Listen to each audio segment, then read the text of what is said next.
नमस्कार छात्रों, बीए तृतीय वर्ष द्वितीय प्रश्न पत्र की इस कक्षा में आप सभी का स्वागत है। द्वितीय प्रश्न पत्र हिंदी निबंध तथा अन्य गद्य विधाएं में आज की कक्षा का प्रकरण है डॉक्टर रामविलास शर्मा का महत्वपूर्ण निबंध सौंदर्य की उपयोगिता। प्रस्तुत निबंध में वे सौंदर्य के सहज एवं उपयोगितावादी रूप का चित्रण करते दिखाई देते हैं। वे बताते हैं कि सौंदर्य मानव जीवन के लिए बहुत ही अनिवार्य तत्व है, परंतु वो सौंदर्य जिसमें जीवंतता का गुण है, जिसका संबंध मानव जाति के मानवीय गुणों से है, वही सौंदर्य वास्तव में मानव जीवन के लिए उपयोगी है। इसके अतिरिक्त सिर्फ दिखावे के लिए या वो सौंदर्य जिससे मानव जाति का कोई भला नहीं होता, मानवीय गुण का अभाव है जिस सौंदर्य में, वो सौंदर्य मात्र छलावे के सिवा कुछ भी नहीं है। तो चलिए देखते हैं इनके द्वारा लिखित निबंध सौंदर्य की उपयोगिता। सौंदर्य की उपयोगिता नामक निबंध के लेखक मार्क्सवादी निबंधकार डॉक्टर रामविलास शर्मा जी, और यह निबंध डॉक्टर शर्मा के लोक जीवन और साहित्य नामक पुस्तक में संकलित है। निबंधकार के अनुसार किसी रचना के सृजन के पीछे उसका सौंदर्य बोध छिपा रहता है। साहित्य शास्त्री सौंदर्य की उपयोगिता का चाहे कितना भी इनकार करे, परंतु वे उसका उतना ही उपयोग करते हैं। सुखी जीवन के लिए यह परम आवश्यक है।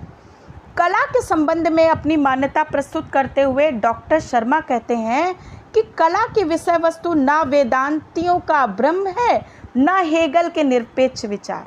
कि यहाँ पर हम देखें तो सभी साहित्यकारों में यह बहस छिड़ी हुई है कि कला का उपयोग किसके लिए होना चाहिए। कुछ लोग कहते हैं कला का उपयोग जीवन के लिए होना चाहिए, कुछ लोग कहते हैं कि कला का उपयोग कला के लिए होना चाहिए, और कुछ विद्वान कहते हैं कि कला का उपयोग लोकहित में होना चाहिए। तो इस तरह से अन्य विद्वानों के अलग अलग विचारधाराएं। तो यहाँ पर वे कहते हैं कि कला की विषय वस्तु ना वेदांतियों का ब्रह्म है, ना हेगल के निरपेक्ष विचार। मनुष्य का इंद्रिय बोध, उसके भाव, उसके विचार और सौंदर्य बोध ही कला की विषय वस्तु है। कि कला को हम किसी एक विशेष परिपाटी से बांध कर नहीं रख सकते। प्रत्येक मनुष्य के मन में किसी वस्तु को देखकर अलग अलग विचार आते हैं। कि जाकी रही भावना जैसी, प्रभु मूरत देखी थी तैसी। तो प्रत्येक वस्तु के प्रति मनुष्य का इंद्रिय बोध, कि वो उसको देखकर कैसा अनुभूत करता है, उसके भाव, उसके विचार और उसका सौंदर्य बोध ही कला की विषय वस्तु है।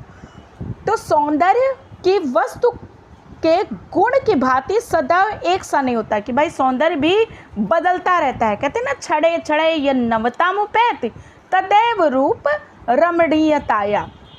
कि सौंदर्य का रूप भी अलग अलग काल में अलग अलग समाज की भावनाओं के अनुसार बदलता रहता है। कि भाई सामंती वैभव के चितौरों के लिए यदि हम देखें तो सौंदर्य का रूप नारी है। भक्तों के लिए यदि हम देखें तो सौंदर्य का रूप उनका आराध्य है। और केवल स्वाद के लिए जो लोग जो है वो भोजन में रुचि रखते हैं, उनके लिए सौंदर्य सिर्फ भोज्य पदार्थ हैं। तो इस तरह प्रत्येक काल की आवश्यकता के अनुसार सौंदर्य की वस्तु के गुण भी सदैव एक से नहीं होते। क्योंकि कुछ वस्तुएं इंद्रियों को अच्छी लगती हैं तथा कुछ मस्तिष्क को। कि भाई कोई चित्र हम देखते हैं तो वो हमारी इंद्रियों को, आँखों को अच्छा लगता है। कुछ चीज़ें जिह्वा के द्वारा जो है वो हमें स्वाद प्रदान करती हैं, तथा कुछ चीज़ें हमारे मस्तिष्क को संतुष्ट करती हैं। तो सौंदर्य और उपयोगिता इस तरह से हम यदि देखें तो विरोधी वस्तुएं मालूम होती हैं, लेकिन उसकी द्वंद्वात्मक एकता के बिना साहित्य रचना असंभव है। क्योंकि जो इसकी उपयोगिता से इनकार करते हैं वे वास्तव में सौंदर्य के घटिया उपयोग को छिपाना चाहते हैं। कि भाई सौंदर्य वास्तविक वही है जो समाज हित के लिए प्रयोग हो, जो उपयोगी हो, जो लोगों को कुछ अच्छी सीख दे सके। तो इसी विशेषता के कारण शुक्ल जी के विचारों को वो ज़्यादा वैज्ञानिक मानते हैं। कि बात भी सही है कि कोई रूपसी युवती यदि उसके नेत्र, नयन, नक्श और उसकी लंबाई सब बहुत अच्छी है, और उसका मन मलिन है, वो अहंकारी है, किसी से सही से बात नहीं करती, तो उसका सौंदर्य किसी तरह से लोक हितकारी नहीं कहा जा सकता, वो उपयोगी नहीं है।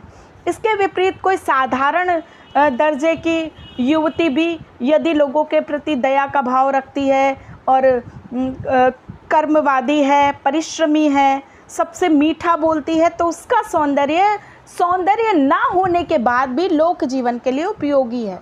तो इसी विशेषता के कारण वो लोक जीवन के लिए उपयोगिता को महत्वपूर्ण मानते थे। वे शुक्ल जी के विचारों को ज़्यादा वैज्ञानिक मानते हैं। उनके अनुसार आलोचक का कार्य गत्यात्मक सौंदर्य की व्याख्या करना होता है कि भाई सौंदर्य वही है जहाँ गति है, एक जगह जो रुक गया वो तो निर्जीव हो गया। द्वंद्वात्मक संबंध को स्पष्ट करते हुए डॉक्टर रामविलास शर्मा कहते हैं कि इस निष्पत्ति से संबंधित 4 मत, उत्पत्तिवाद, अनुमानवाद, भुक्तिवाद और अभिव्यंजनावाद, एक दूसरे के विरोधी न होकर पूरक हो सकते हैं। कि भाई 4 अलग अलग विद्वानों ने ये 4 अलग अलग मत दिए हैं। अभिनवगुप्त, शंकुक आदि विद्वानों ने अलग अलग मत व्यक्त किए हैं, लेकिन इन चारों को अलग अलग ना देखकर इनको पूरक के रूप में यदि हम प्रयोग करें तो ये जीवन के लिए ज़्यादा उपयोगी हो सकते हैं। क्योंकि यदि श्रोता या दर्शक में रस ग्रहण की शक्ति ना हो तो उसे रस या आनंद का बोध नहीं होगा। साहित्य और दर्शक या श्रोता का यही संबंध द्वंद्वात्मक संबंध है, और ऐसा ही संबंध यदि हम देखें तो सौंदर्य और उपयोगिता के बीच में भी हमें देखने को मिलता है। तो साहित्य शास्त्र की उपयोगिता यह होगी कि वो साहित्य और जीवन के संबंध की वास्तविकता को प्रकट कर दे, और यही वो वास्तविकता है जिसके कारण आज इतने काल व्यतीत हो जाने के बाद भी रामचरितमानस हमारे जीवन में जो स्थान रखता है उसका स्थान कोई अन्य ग्रंथ नहीं ले सका है, क्योंकि वो उपयोगी है, उसमें संपूर्ण समाज के लिए उपयोगिता के तत्व निहित हैं। तो वह साहित्य और जीवन के संबंध की वास्तविकता को प्रकट करे, वही उसकी उपयोगिता होगी। क्योंकि साहित्य केवल मनोरंजन का साधन नहीं है, क्योंकि कहते साहित्य समाज का दर्पण है, साहित्य मानव जीवन के लिए आवश्यक कार्यवाही है।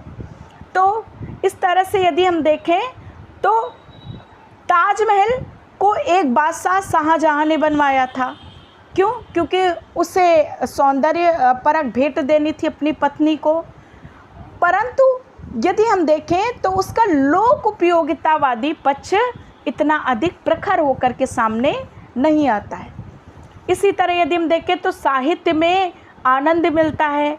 हमारा जातीय सिद्धांत साहित्य जनता के लिए बन चुका है, और यही होना ही चाहिए कि भाई जो साहित्य जनता के लिए उपयोगी तत्व सामने नहीं रख सकता वो साहित्य एक तरह से निरर्थक है। राजनीति की पुस्तकें नैतिकता के सिद्धांत विज्ञान के आविष्कार के लिए हो सकते हैं। तो इस तरह से हम देखते हैं कि वे साहित्य के पक्ष के विभिन्न मतांतरों को सामने लाते रखते हैं, और वे कहते हैं कि साहित्य केवल मनोरंजन का साधन नहीं है। अंत में डॉक्टर शर्मा जी साहित्य की रचना का उद्देश्य स्पष्ट करते हुए कहते हैं कि जब हिंदी साहित्य में तुलसी, भारतेंदु, प्रेमचंद की परंपरा का अवगाहन करते हुए युग के यथार्थ का चित्रण होगा, तब हमारे लिए अनुकूल साहित्य शास्त्र का निर्माण होगा। कि साहित्य शास्त्र जनता के लिए होना चाहिए, केवल सौंदर्य को प्रकट करना ही साहित्य का दायित्व नहीं है। साहित्य और साहित्यकार का दायित्व अपने युग के संपूर्ण सत्यों को जनता को अवगत कराना तथा उसको जनता के लिए उपयोगी तथ्यों से परिचित कराना होना चाहिए। इसके अभाव में साहित्य सिर्फ एक पक्षी और निरर्थक वस्तु बनकर ही रह जाता है। तो इस तरह से हमने देखा कि डॉक्टर रामविलास शर्मा कितनी कुशलता के साथ साहित्य को लोकोपयोगी बनाने का मत प्रस्तुत करते दिखाई देते। धन्यवाद।